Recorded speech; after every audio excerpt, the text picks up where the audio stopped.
Hola, soy Nairo Breiner Zambrano Vanegas, soy de Uribe, La Guajira. Soy Daniel Epiayú, seminarista de la diócesis de Riohacha, también soy uribiero. Bueno, hace poco a nosotros dos se nos hizo el llamado para el ministerio del diaconado. Ese es el modo de servir a Dios y la preparación también para futuros sacerdotes de esta diócesis en particular.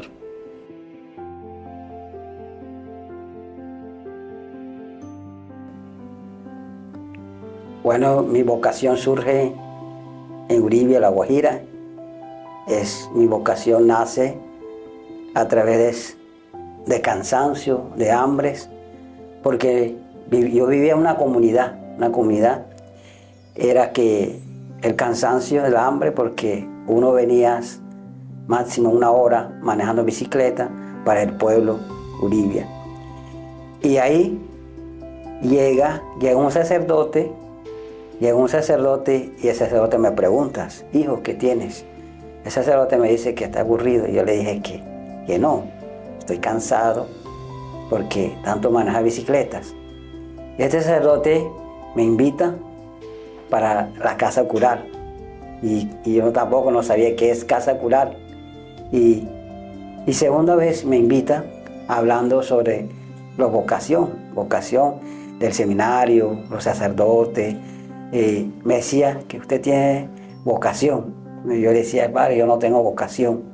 Por eso, esta vocación nace en la plaza de Uribe. Anteriormente en la plaza había un kiosco donde descansaba toda la gente que trabajaba, los estudiantes. Y yo estaba ahí. El sacerdote me invitó para seguir estos caminos al Señor. El llamado que yo recibí de la vocación se inicia entonces desde casa, iniciando pues por mi mamá. Mi mamá era una persona que estaba en búsqueda de una hija mujer, hembra, por decirlo así. Y ella se aferró mucho a la fe cristiana católica, tanto así que lo pidió a Dios, y Dios le concedió el deseo del corazón de ser la mamá de una hija mujer, por decirlo así de alguna manera. Viendo que ella participaba en los diferentes grupos de la parroquia de la Inmaculada Concepción allá en Uribe, ella iba al grupo de oración los martes, se quedaba también los jueves en la hora santa, y también se iba los domingos a las 8 de la mañana a la Eucaristía, pues a vivir su Eucaristía dominical.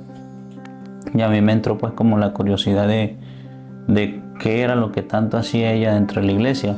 Y me quedé por la ventana. Al lado de la iglesia hay un internado que las tienen las hermanas Lauritas. Inclusive yo soy formado en la institución educativa normal superior indígena, que tiene pues las bases de las terciarias capuchinas, que han tenido pues como una larga evangelización con nosotros en ese territorio y en el pueblo uribiero. Con base pues a la pregunta, surge mi vocación por medio de una ventana en la que sale el Padre y dice: por Cristo, con Él y en Él. Y es donde me entra la curiosidad de que quién es ese Jesús. Y surgen lo que es las invitaciones. Estaban las hermanas siervas del Espíritu Santo, la hermana Albanuri, que ellas estuvieron allá evangelizando, visitando casa por casa. Entonces ellas comenzaron a invitar las famosas invitaciones al grupo juvenil, que a los monaguillos. Y ya después me encontré con un buen amigo que se llama Joshua.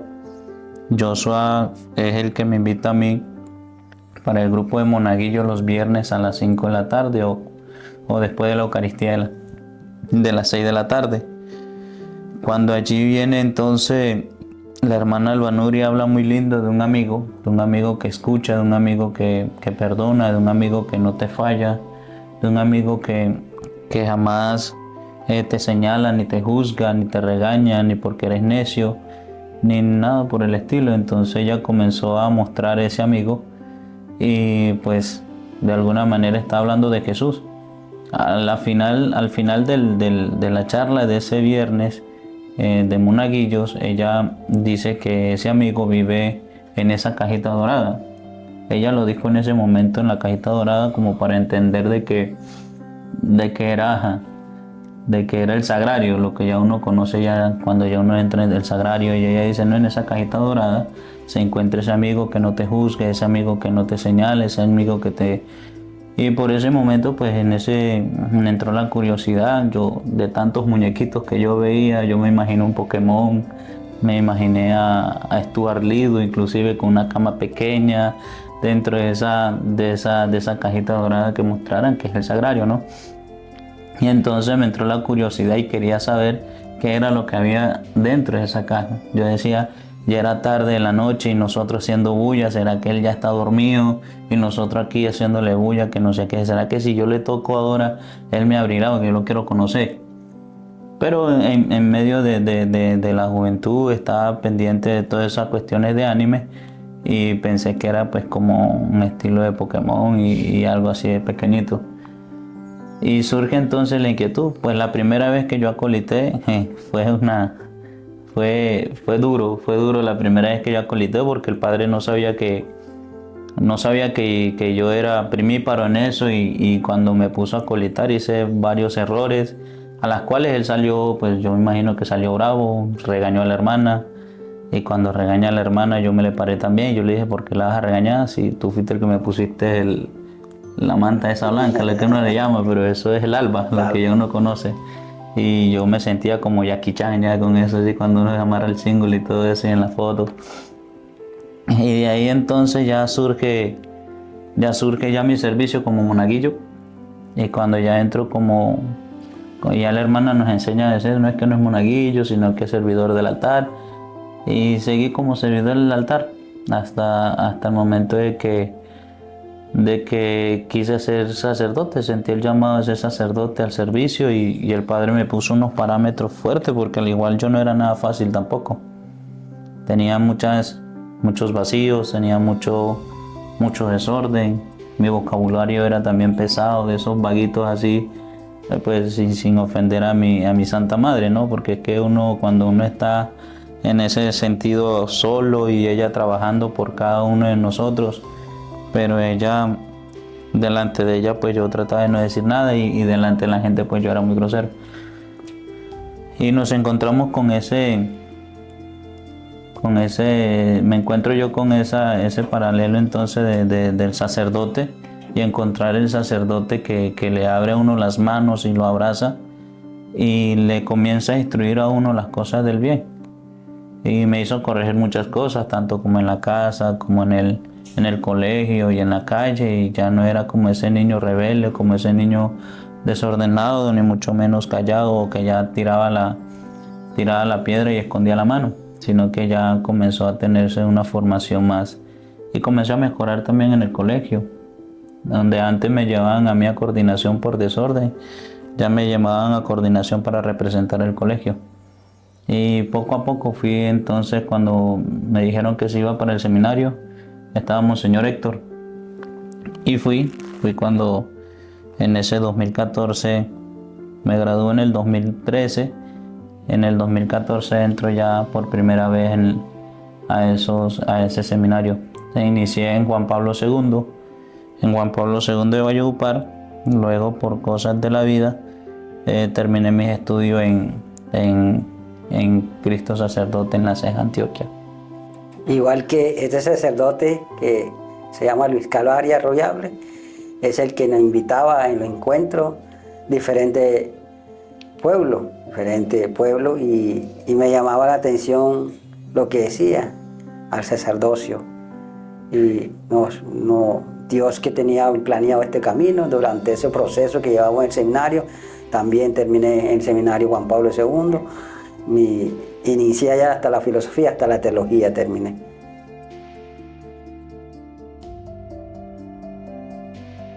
Con respecto con esta segunda pregunta, creo que coincidimos cuando nos dijeron, ¿y qué no nos va a dar hijos, no va a dar herencia? Eso fue lo primero que al menos a mí me dijeron eso. Cuando a mí mi mamá se enteró, ella se lo tomó no muy en serio. Ella pensó que yo estaba como fregando la vida o estaba tomando como un chiste estas cosas, y inclusive llegó a decirme que con Dios no se jugaba. Mis hermanos, sí, eso fue una risa para ellos, que ellos decían que tú no vas a eso. Me decían que yo era detrás de la monja, detrás de las monjas, y eso, pero y todavía me siguen molestando con eso.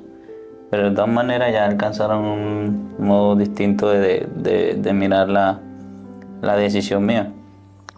Mi papá cuando estaba vivo, mi papá sí me fue muy sincero en ese sentido. Me dijo que no le gustaba que yo estuviera pues como metido en estas cuestiones de, de la religión, porque eso no era propiamente de nosotros, pues es muy tradicional. Pues que él quería que yo estuviese más bien como en la milicia, como soldado, capitán, teniente, general, pero no le paré bola a eso, yo seguí para adelante. A la final mi mamá me dejó ir al seminario porque por ahí como que pidió un consejo y le dijeron, no, déjalo que pruebe y que para ver si se aburre, él tiene que llegar. Y hasta el son de hoy no me ha aburrido. Y ella pues sigue esperando ya yo creo que ella no está esperando que yo me aburra. Además tiene que estar como feliz y contenta también con lo que está sucediendo en la actualidad. Mi hermana, ninguna reacción de ella, pues ella fue pequeña en ese momento. Pues de los hermanos mayores sí, y creo que al son de hoy todavía no se las creen. No se las creen, pero sí han visto pues la formación que uno ha adquirido en ellos. Mi tía Rebeca siempre fue un apoyo desde el principio. Es más de mente abierta en ese sentido. Ella más bien busca como que la manera de que uno esté bien, y que si uno se siente bien haciendo lo que uno quiere, pues ella lo apoya y más porque a nivel de la familia nosotros somos devotos de la Virgen del Carmen y los 16 de julio y todo lo que ha surgido desde que yo he entrado al seminario se ha ido mejorando pues como esa religiosidad popular en la familia. No solamente se esperaba la cuestión de la parranda, sino que ya después se hacían ya las novenas y las novenas con los niños y repartir mercados, las obras de caridad y finalizar con la Eucaristía en acción de gracias por la familia, por toda la familia en general. Entonces, la reacción al principio fue como duro, como no lo creyeron, conociendo pues también cómo es uno, pensaron que no le estaba diciendo en serio y bueno, y a la final ellos están pues esperando ansiosamente de lo que uno ha hecho durante todo este camino. Pues fui ese año cuando iniciamos el seminario, fue duro porque la familia no aceptaron la decisión que toma uno. Era muy difícil porque ellos, bueno, tenían su creencia, los antiguos, los guayú tenían creencia como creían otro Dios, un ejemplo, Dios del sol. Y pues yo decía que me costó, digamos así, bastante porque ese tiempo ha sido difícil para mí, que ya, por ejemplo, el primer año del seminario, mi familia no me hablaba, mi madre, y pues ahora que uno termina todo el proceso del seminario, y esa alegría que experimentan ellos, porque reciban buenas noticias, y la alegría que es. Pero sí costó siempre, no estaba de acuerdo con lo que decía. Yo fui que le dije, no, yo quiero estudiar el seminario, no, y simplemente me escapé, mejor dicho, me fui al seminario y hasta hoy estamos aquí siguiendo el camino del Señor. Sí, yo también me fui así. Y no te dijeron también del sueño, que yo soñé que te va a pasar algo por allá, mejor quédate.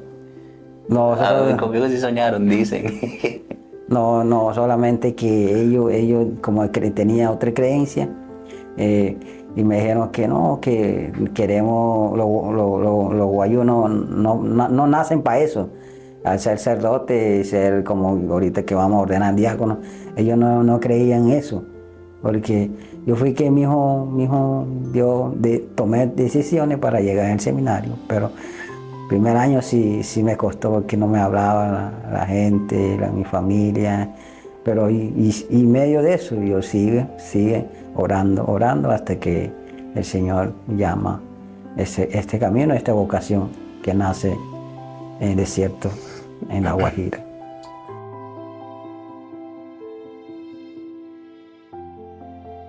Bueno, el aspecto que ha enriquecido mucho el recorrido vocacional es la unidad de la familia, también el criterio de la palabra, también la sensibilidad y la sinceridad que se vive dentro de la familia y de mi etnia, de mi cultura.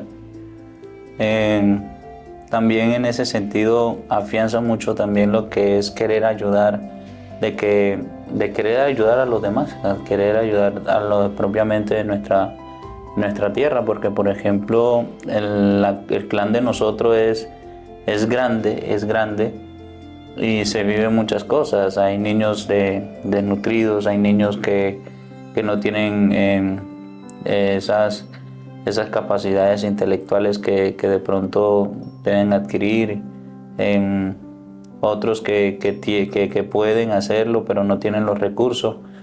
Entonces lo que me marca mucho es la manera de ellos de seguir adelante, de que tienen siempre en su pensamiento seguir adelante, y lo más importante es la familia que se tiene el uno con el otro, que si faltó la comida, el arroz, eso no se le niega a nadie, simplemente se le da. Otra particularidad es cuando uno llega a la casa también de un familiar, no es como en otros lugares que si uno llega 2 o 3 días ya da piquiña, sino que uno se puede quedar el tiempo que uno quiera, 3 o 4 meses, hasta el año o 5 años, lo que sea, y ya uno se puede ir otra vez. Eso es porque uno considera hogar a donde uno es bien recibido, y familiaridad también con todo eso. Entonces, en ese aspecto de la cultura aumenta mucho mi vocación, en el sentido de cómo sirven ellos a las personas que quieren y cómo también puede uno servir a la persona que uno quiere. Y bueno, queda marcado, por ejemplo, la palabra y uno cómo siembra cada niño que no comprende, digamos, y yo me baso en la palabra, que siempre es para ayudar a alguien en la comunidad, como una enseñanza. Uno vaya con la gente, haga esto, y también lo que decía mi hermano Nairo, también la unión de la familia, y también como decía que él repartía mercado. Yo me encontraba este amor que uno llama al Señor para servir a la gente, y el amor también para entregar todo lo que anhelamos, porque lo hacemos para las personas que necesitan. Claro, y me parece curioso porque es que uno también recibió mercado y ahora en este camino entrega uno mercado. O sea, uno recibe y uno también va a dar, ese en tiempos muy distintos, ¿no?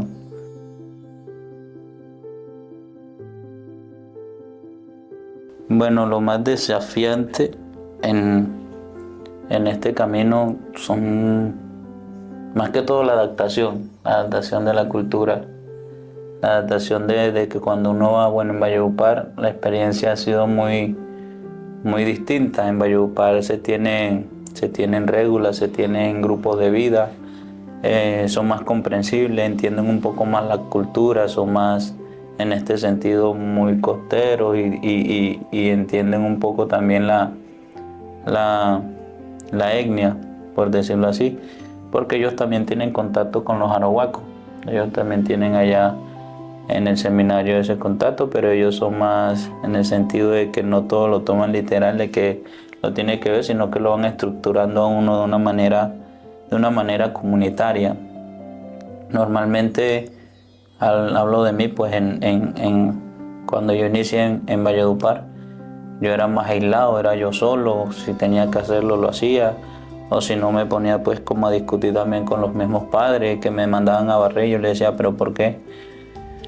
¿Acaso no hay mujeres que barran aquí? Le decía yo era más como en ese sentido, ¿no? Pero ellos, con su paciencia, con su tranquilidad, les decían a uno, no, si lo que pasa es que esto es una formación, los que van a seguir a Dios lo hacen por servicio, por más nada, no es que se van a sentir como un esclavo, ni cachifa, ni nada. Lo iban instruyendo a uno en ese sentido, pues le agradezco mucho a Monseñor Clavijo Méndez, que en ese entonces era el rector mío en esa época, y que con su carisma de paciencia y tranquilidad lo corregía a uno con esa amabilidad de decirlo, no, eso hay que hacerlo, porque si Cristo lo hizo, ¿quiénes somos nosotros para no hacerlo?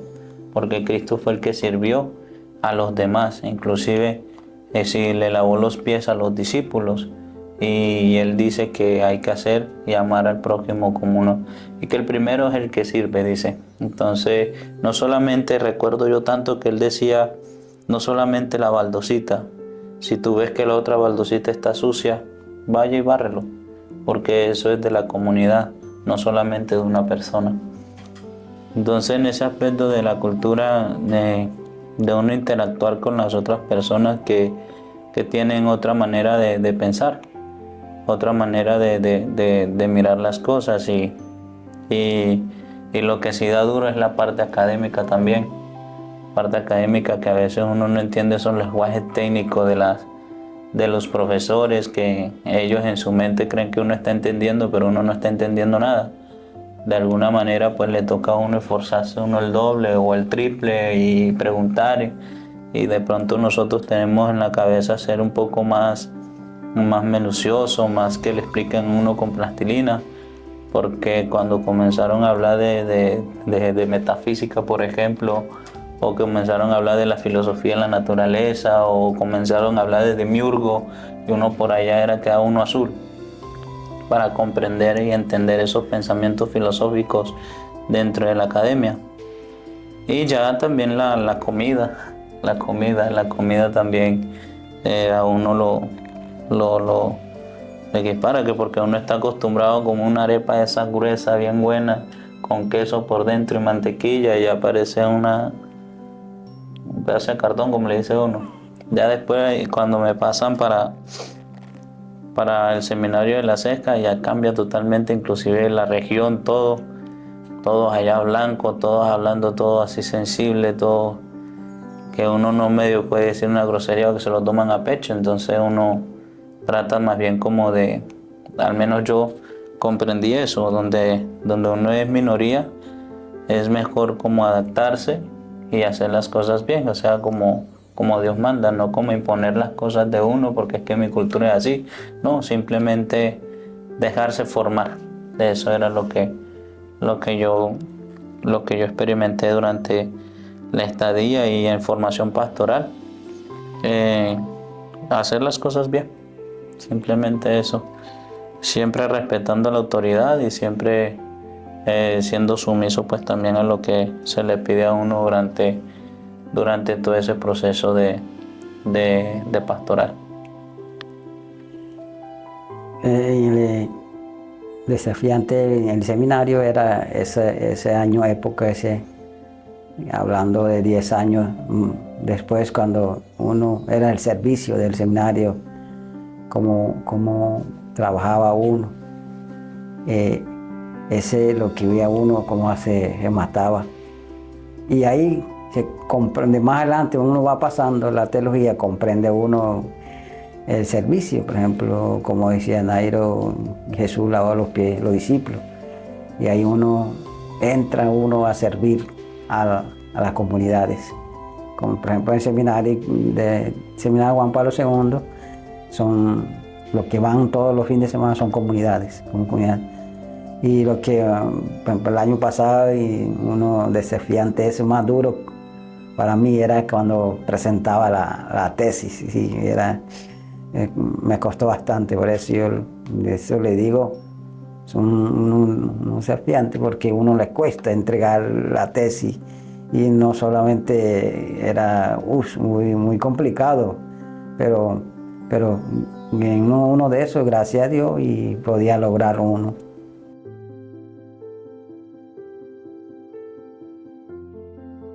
Experiencia de pastoral marcado en mi vida es el servicio más que con los niños, compartir llevar esa experiencia de Jesús. Por eso se ha marcado todo en mi vida es el servicio, todo en mi vida es servicio. Cómo uno sirve a la gente. Y sobre todo los niños que marcaron mi vida, es porque los niños van como a encontrarse, que es el grande, digamos así, como Jesús. Pero el que está en ese momento pastoral es el seminarista que tal como ese niño va entrando con el servicio, con el amor de todo, y también de compartir con la gente más necesitada, la gente pobre, estar ahí con esa gente. Y también la palabra, sobre todo la palabra, la oración, compartiendo con esos niños. Eso me ha marcado a mí en la oración. Y estos días que hemos meditado el Señor, durante estos días que cuando me dieron la noticia, y me ha marcado mucho la palabra, estar ahí en la palabra. Bueno, la experiencia que he tenido más que todo en la pastoral ha sido que la gente está sedienta de Dios. Y en los lugares donde no pueden llegar un sacerdote de tener la Eucaristía diaria, o en los lugares que primera vez se haya tenido algún gesto religioso, que se haya hecho catequesis y todo eso, esa gente sencilla son las más agradecidas, porque en ese ambiente donde a ellos les hace falta tener la palabra de Dios y llegar uno allá y ser bien recibido, no como el seminarista, sino aquel que viene a traer la buena noticia. O sea, uno hace de Jesús en ese momento, en llevar la palabra de Dios, en que primera vez le hablen, le consuelen y le den pues como palabras esperanzadoras y de aliento. Eso es lo que yo he experimentado durante todo ese tiempo en la pastoral, en cuanto a que la gente donde no está acostumbrado a tener un sacerdote o algún misionero, o que sean primíparos en eso, ellos son muy agradecidos con aquella persona que llega a anunciarles el Evangelio por primera vez. Algo fuerte espiritual son muchas cosas que han pasado durante estos 10, casi 11 años de mi vida vocacional, familia, personal, también vocacional, en lo físico también, pero uno de los más fuertes ha sido pues como las pérdidas de muchas vidas, y ha sido como, es cuando uno le dice a Dios que quiere de uno, ¿no? Que quiere de mí, que quiere de que por qué suceden esas cosas. Entonces, en una homilía del padre de Monseñor Francisco decía, no es tanto el por qué, sino el para qué. El para qué de las cosas. A Dios no hay que preguntarle el por qué, sino el para qué. Y entonces, así espiritualmente, ha sido como esa lucha constante de la toma de decisión de cada uno, o la toma de decisión que uno tiene y la absorbe tanto como la mente y el corazón, y es capaz de derivar mucho en el alma. Dejando la oración de un lado, eso se encuentra uno como un caballero sin espada.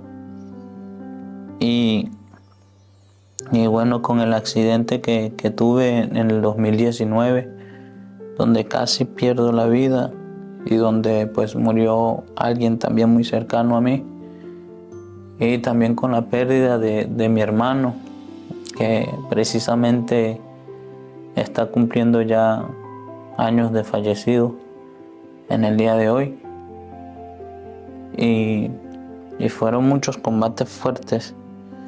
De alguna manera también una pérdida muy cercana, que en mi mente es una niña muy hermosa, una niña que quise, que amé y que amo tanto, y duele también mucho eso, pero es eso, al final es como no preguntarse el por qué, sino el para qué de las cosas. Y Dios poco a poco lo ha ido sacando a uno, aunque a uno le duele recordarlo tanto.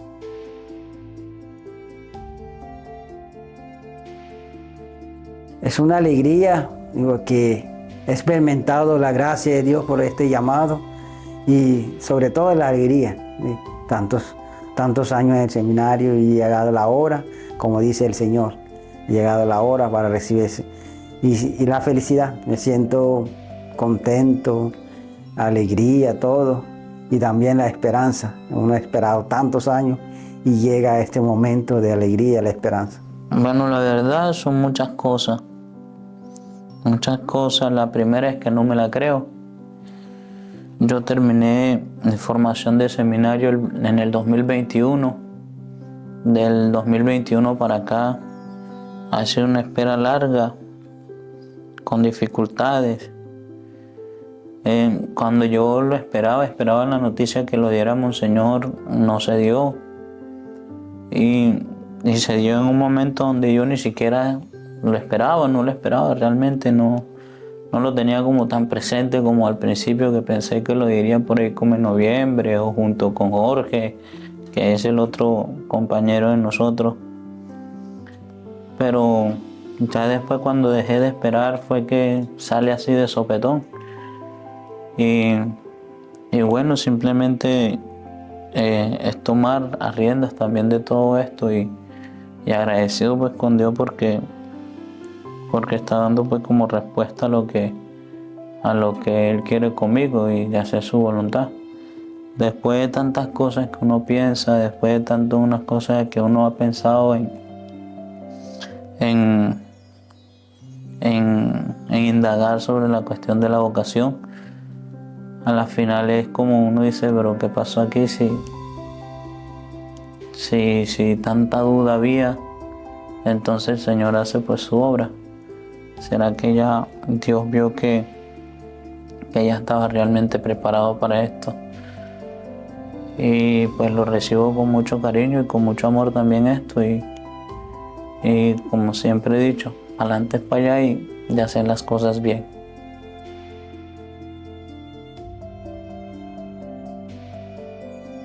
En la oración momento con Jesús sacramental, ahí pidiendo estos días que me levantaba muy temprano, más temprano a las 4, ahí tenemos un Santísimo y preguntando al Señor cómo Él contempla, cómo el Señor llama a uno a través de, no soy nadie, pero el Señor me quiere dar esa gracia, quiere recibir esta gracia y esta bendición que hay a través de nuestro obispo. La preparación que estoy haciendo para la ordenación diaconal es con la Eucaristía diaria, la oración del pueblo, que son la liturgia de las horas, junto con mi mentor, el padre Fabio Estupiñán, anteriormente también con el padre Juan Manuel, también. Pero la preparación del diaconado no solamente es ahora que a nosotros nos lo han dicho, ¿no? Ha sido durante toda la formación, que para eso era que nosotros estamos preparándonos para ello, para ese sacramento del orden sacerdotal. Es una preparación constante y que tampoco lo vamos a dejar ya después de ser ordenados, sino que con más intensidad nos toca aguardarnos más y refugiarnos más ante la intimidad de la oración con el Señor. Jesús Eucaristía ha sido como la guía, como Él lo dice en su palabra, ¿no? Que Él es el camino, la verdad y la vida. Y quien ve a Él, lo ve al Padre. Entonces, ese ha sido como el marco también de mi preparación y es como lo estoy haciendo en este momento también. Me enfrasco mucho también en San Juan de la Cruz. En San Juan de la Cruz es ir al amado por excelencia, el amor de los amores, estar siempre en la presencia del Santísimo Sacramento de la Eucaristía. La otra preparación espiritual sería pues ya entrar en tónica de que no solamente es creérsela, sino también ya que uno es mejorando pues estos aspectos tanto como espiritual y físicamente hablando. esa es la preparación que yo estoy haciendo con eso. Igual la Cuaresma se prestó para eso y todo lo que se vivió en el acontecimiento de la Semana Santa, porque cuando nosotros nos dijeron que era el 22 de mayo fue antes de la Semana Mayor. Entonces la Semana Santa también sirvió para eso, y también como estamos en el año jubilar de la esperanza, también con las indulgencias prepararnos para este gran encuentro con el Señor.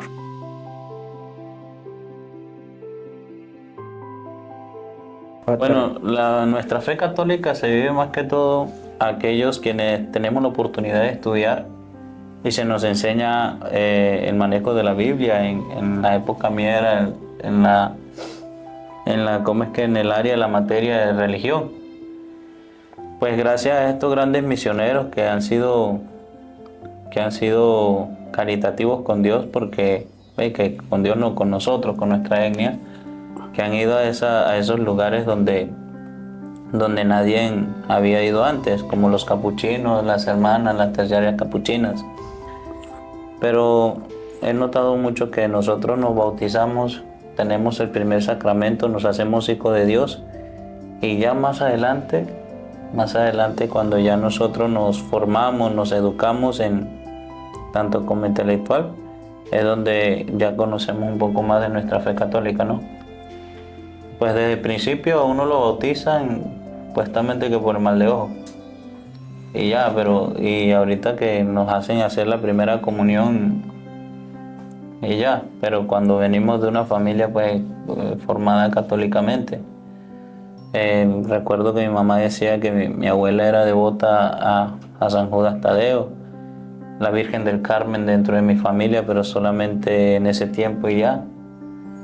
Pero por lo menos se conoce la que es Madre de Dios y Madre nuestra, ¿no?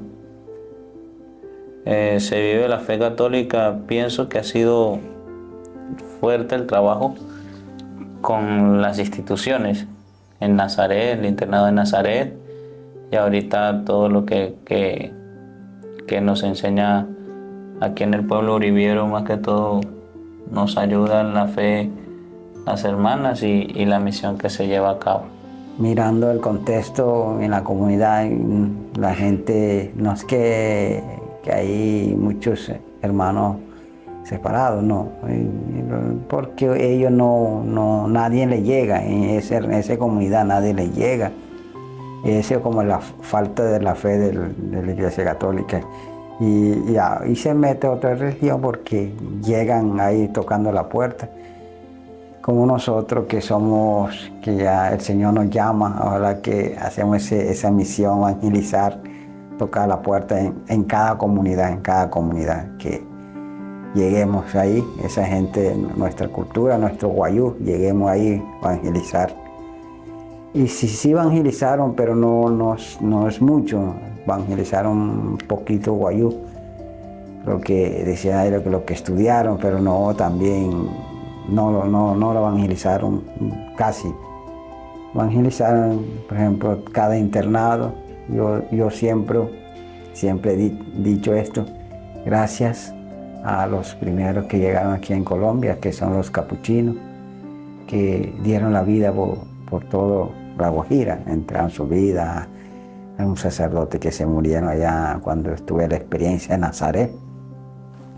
Murieron varios sacerdotes, varias hermanas, entregaron su vida y ellas tienen su cementerio en Nazaret, en el internado, parte de atrás del internado tiene cementerio. Tuvo esa experiencia que un día que era la tardecita, me fui al cementerio a contemplar a esos misioneros, esos sacerdotes que entregan su vida y contemplar por ellos. Yo decía, gracias a estos misioneros, porque toda la Alta Guajira evangelizaron, ya, parte de Nazaret. La gente son preparados. Y él, por ejemplo, parte del norte, del sur, casi no evangelizaron. Le faltaba más misioneros en La Guajira, pero gracias a Dios llegaron los capuchinos hasta el norte. Claro, echándole mente a lo que tú estás diciendo, Jesús, Daniel, ¿verdad? Jesús Niño de Cariño, pero el nombre de pila es Daniel.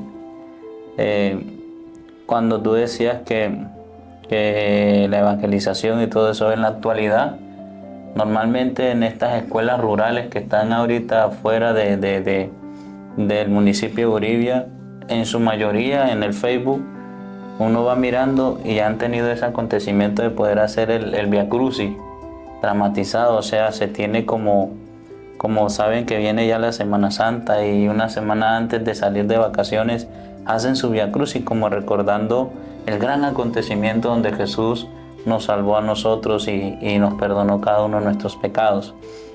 Pero también eso que dice que los misioneros están enterrados allá, sus huesos están allá en Nazaret, es también considerado como la tierra de nuestros ancestros, de nuestros antepasados. La tierra de nuestros antepasados, mira, que uno se identifica con el cementerio, que ahí está el cuerpo de nuestros antepasados, nuestro territorio, nuestro Womai, que uno le dice a uno ahí. Y mira que estos capuchinos y tanto como la diócesis, ahí están también ellos. O sea que eso es tierra central de misioneros, tierra ancestral de la evangelización, tierra ancestral de la diócesis de Riohacha. O sea que si por escritura, por alguna cosa, vienen a decir por ley guayú, no es que ellos no son de acá, claro que sí son de acá, porque ahí están los huesos de los primeros misioneros, ahí están los ancestros quienes aceptaron que ellos estuvieran evangelizando en nombre de Dios. Ha sido como esa experiencia bonita también cuando estuve en Nazaret y las veces que he ido. Las primeras veces que fui no lo vi como en ese sentido religioso, simplemente fue ahí, pero ya después con la ida como Señor y algunas misiones que tuve por allá, ya lo miré en ese sentido religioso, en ese sentido pues de evangelización. Entonces hay mucha fe, más que todo en la parte de Nazaret, gracias al trabajo de las terciarias capuchinas, al trabajo de los capuchinos y al trabajo también de la diócesis de Riohacha, que le ha puesto el empeño y el amor y el cariño a esa institución de la familia de Nazaret.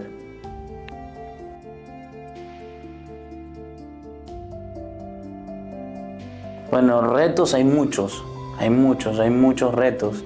Muchos retos comenzando por las leyes de nosotros, por los que marca en nosotros. Muchos retos de la evangelización también.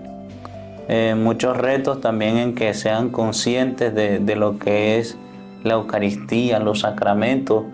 El reto también de que no solamente es el agua bendita y que el agua bendita es lo que sana y salva, no, sino que Jesús Eucaristía, o sea, eso es uno de los retos, de que se comprenda bien cada sacramento que se haga. Un reto también de que ellos se puedan, hace poquito le escuchaba yo al padre Fabio, que es que el guayú no peca. El guayú no peca porque nunca se confiesa. El guayú, eso, pero o sea, es como el sentir de que ellos se sienten bien que están haciendo, pero nadie les dice que eso está mal o que puedan corregir. Más que todo, mostrar el sacramento, pues yo pienso que es un común denominador, pero es un reto grande de que un guayú o nuestros paisanos tengan en su pensamiento poder confesarse, poder reconciliarse con Dios. Para mí eso es un reto grande de que ellos puedan aceptar sus pecados y que puedan sentirse pues reconciliados con Dios. Y que tengan a Dios de primero también, porque lo primero que pasa, pum, un piachi. Que no sé qué le tiene más. Un piachi es un adivino de nuestra cultura. ¿Ya? O le pasa alguna cosa, no creen en las ciencias de la medicina, sino que enseguida a lo tradicional y hasta ahí llegó. Pienso que es un reto más bien de sensibilización humana en que pueda facilitarse las herramientas que Dios nos da a través de la ciencia. Es un reto también grande de poder salirse de la mente de que no solamente es quedarse en el territorio y ahí quedo, sino que también pueden surgir más, estudiarse más, prepararse más.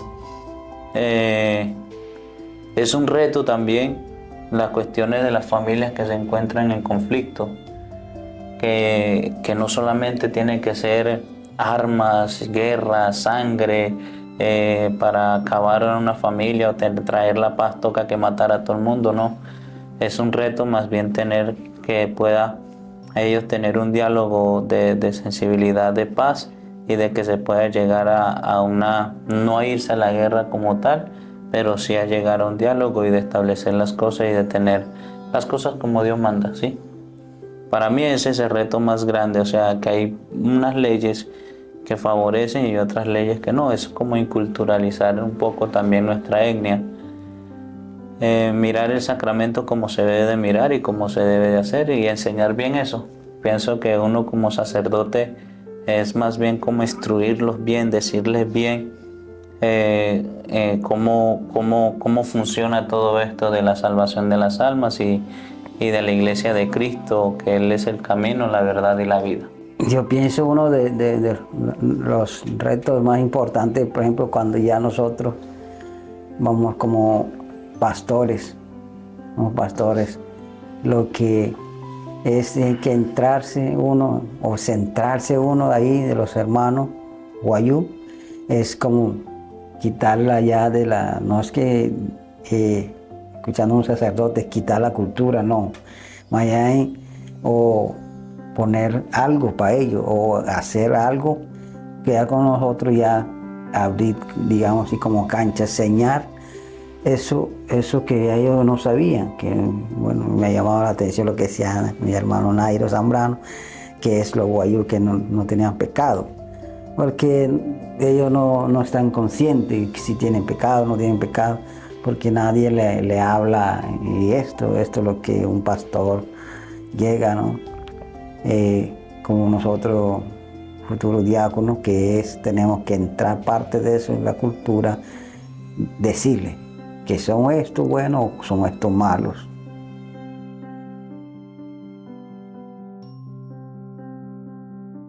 Significa una figura que demanda mucho respeto, y más que todo porque es una parte en la cual ellos sienten que uno está cerca de Dios. Significa de que uno tiene la capacidad de comprenderlos y entenderlos sin juzgarlos. Es simplemente una persona buena en la cual pueden encontrar la ayuda que ellos necesitan en su momento. Hay un significado más grande que como nosotros que vamos a ordenar diáconos, que es de constancia, trabajar con ellos, que por ejemplo que cada uno su paso, explicar, porque a veces ellos no comprenden. Por eso sí, importante los sacerdotes que ya han pasado por la tierra, ¿cierto? Son importantes, pero como nosotros que somos guayú, tenemos que comprender ellos, tienen que, por ejemplo, ellos se cerca, porque nosotros hablamos guayunay, que puede que ellos se presenten hablando nuestro idioma con ellos, pero la importancia de los sacerdotes que ha pasado, por ejemplo, evangelización como español, pero no es que ellos nos comprendían, como nosotros que somos diáconos futuros, tenemos que entrar ese barca o ese territorio de nuestra indígena, o a todos barcar, solamente entrar con una barca sola, que pienso yo que somos una sola comunión o una sola pilar. Eso es lo que necesitan ellos era decirles.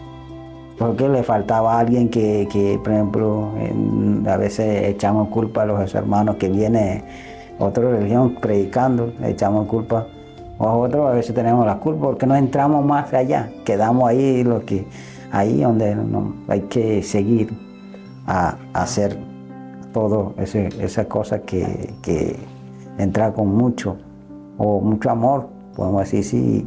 Y pues ellos comprenden, enseguida comprende ellos, cuando hablamos de amor, ellos comprenderán, porque nosotros cuando hablamos guayunaiki con ellos, esto, explicamos esto, y esos son los significados más grandes para nosotros.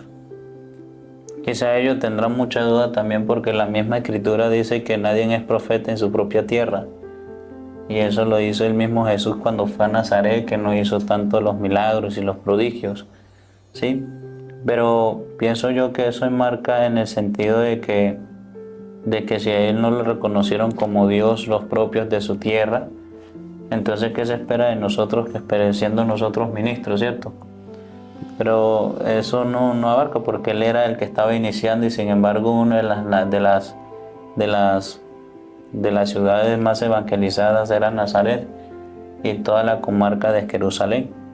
Entonces nosotros que estamos con Jesús vivo y resucitado, porque nosotros no somos de un Dios que está muerto, sino de un Dios vivo. Ya es Cristo que vive en nosotros, ya es que es Cristo que nos utiliza a nosotros, somos instrumentos, ¿no? Sí. Entonces, para esa respuesta de las personas que dicen que cómo así, ellos siendo indígenas, wayú, y cómo así que pueden hacer profetas en su propia tierra, sí lo podemos hacer, porque nosotros no somos Cristo, sino que nosotros somos, o vamos a ser instrumentos de Cristo, vamos a ser utilizados por Él, porque si no, pues tampoco valdría la pena decir entonces se hizo carne, utilizó el lenguaje de nosotros, utilizó a los apóstoles para evangelizar al lenguaje humano, ahora para que no nos utilice a nosotros para poder utilizar el lenguaje y en nuestra propia cultura nosotros dos. ¿Ah? Y entonces nosotros estamos dispuestos a ser simplemente instrumentos de Dios.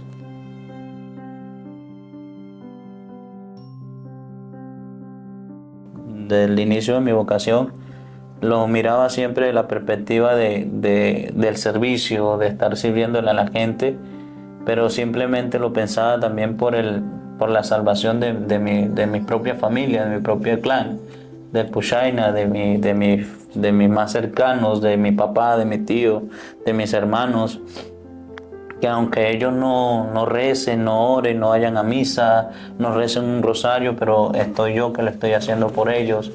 Lo hacía en ese sentido, ¿verdad? Pero ahorita ya entrando en esta cuestión ministerial, mirando que el sacerdocio va más allá de la familia, entonces ya se amplía un poco más esto. Ahorita mirando con la Fundación San Jerónimo Emiliani, cómo ayudaba a los niños de Carazúa, 600 niños trabajando con ellos, una persona de afuera. Ni siquiera es una persona de aquí, en torno de La Guajira, ni nada, sino es que es una persona de por allá de Boyacá que se puso el corazón en la mano y cómo instruye a estos jóvenes wayú y a estos niños wayú y los ayuda en la educación y todo eso. Entonces yo me miro más que todo en ese sentido también, no solamente para ayudar a mi familia como tal, como indígena, sino que a todos, a toda la etnia, a toda esa parte de la Alta Guajira, toda esa parte también de la Media Guajira y Baja Guajira, porque también se tiene ese territorio allá. En una de los recorridos que yo le pedí al Señor en oración, que yo quería conocer toda la Guajira antes de ser sacerdote, y me dio pues la gracia de poder ser secretario del obispo, y como Monseñor es misionero redentorista, él todos los años se recorre toda la diócesis, y toda la diócesis abarca toda la parte de la Guajira, ¿sí? Desde Carretalito hasta Nazaret, y desde Palomino hasta Paraguachón, que son los límites eclesiásticos que se tiene en nuestra diócesis. Entonces recorrido todo eso, y la mayoría ahorita que me encuentro en Dibuya, hay coquis, hay arahuacos, hay huiguas, y son diferentes a nosotros. Pero mirándolo desde la perspectiva de la Alta Guajira con mi etnia, no solamente poderle ayudar a ellos, sino también poderle ayudar a las otras etnias que se encuentran en nuestro departamento. Pero más que todo mi sacerdocio se va en el sentido de poderles servir a ellos, de poderles ayudar, de poderles darle un empujón, así como nosotros lo conseguimos.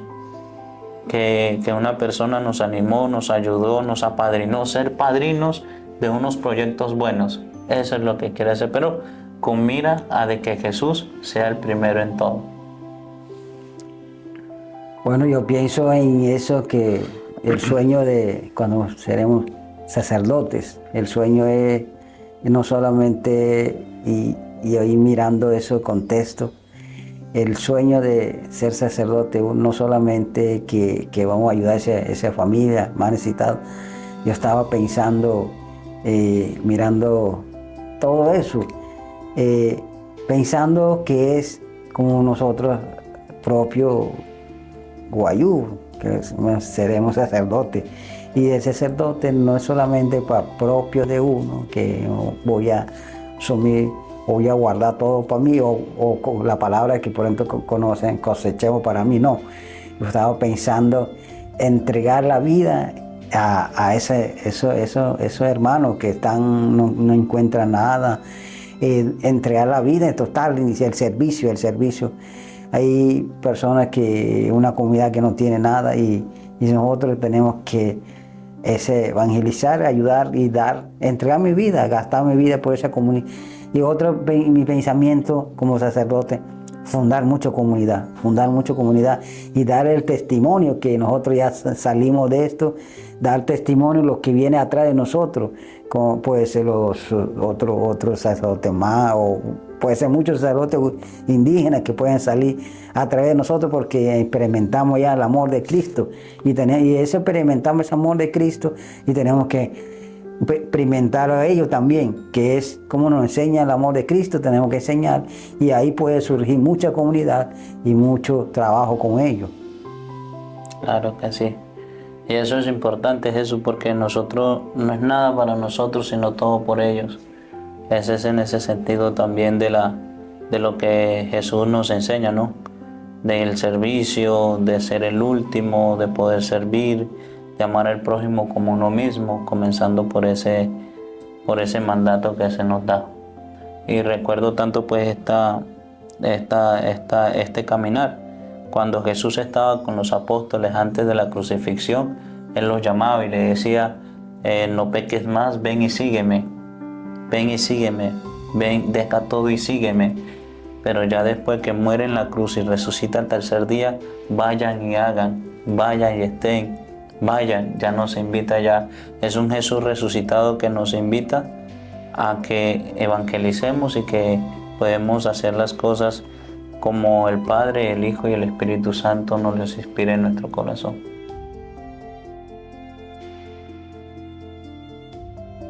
Que no le tenga miedo al seguimiento de Cristo, que no tenga miedo al camino donde el Señor nos llama, que experimente el amor de Dios, que ellos pueden conseguir un sentimiento de Cristo y Cristo, ellos lo pueden dar el sentimiento como Cristo recibió todos los que estaban perdidos.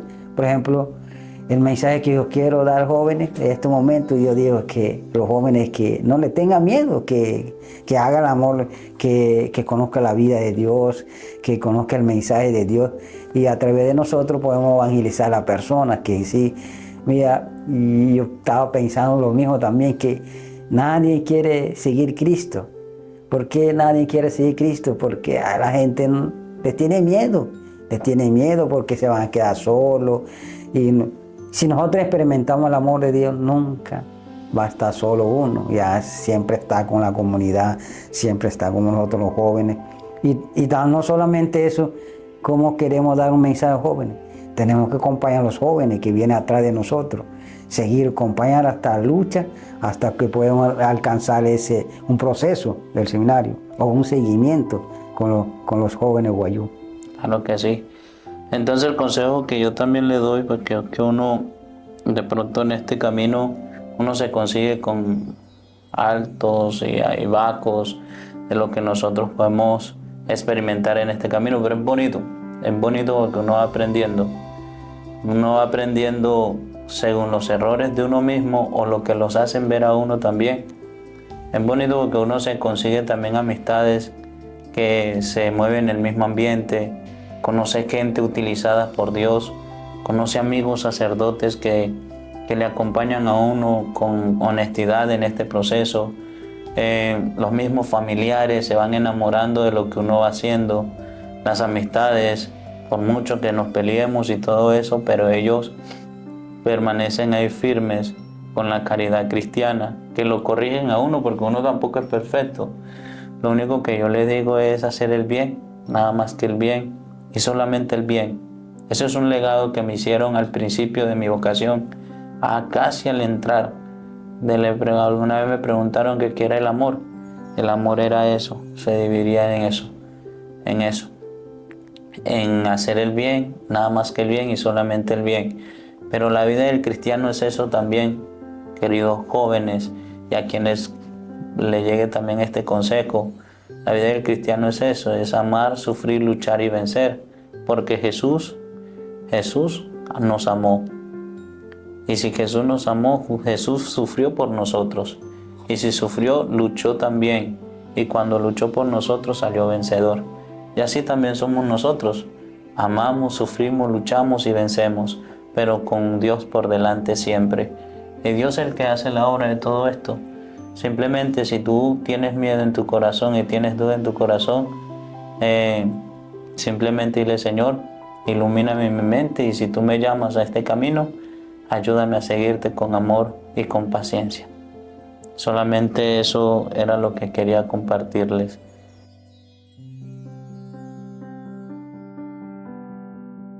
Bueno, 22 de mayo, espero todos, la diócesis de Riohacha, todos los cleros, todos amigos, conocidos, para que nos acompañen estos días de las ordenaciones.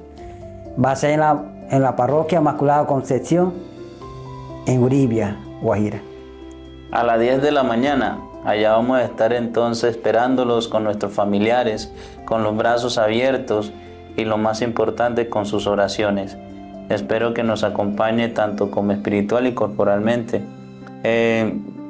Simplemente nos alegra hacer esta invitación. Están todos cordialmente invitados, ¿verdad? ¿Cuántos chivos vas a dar?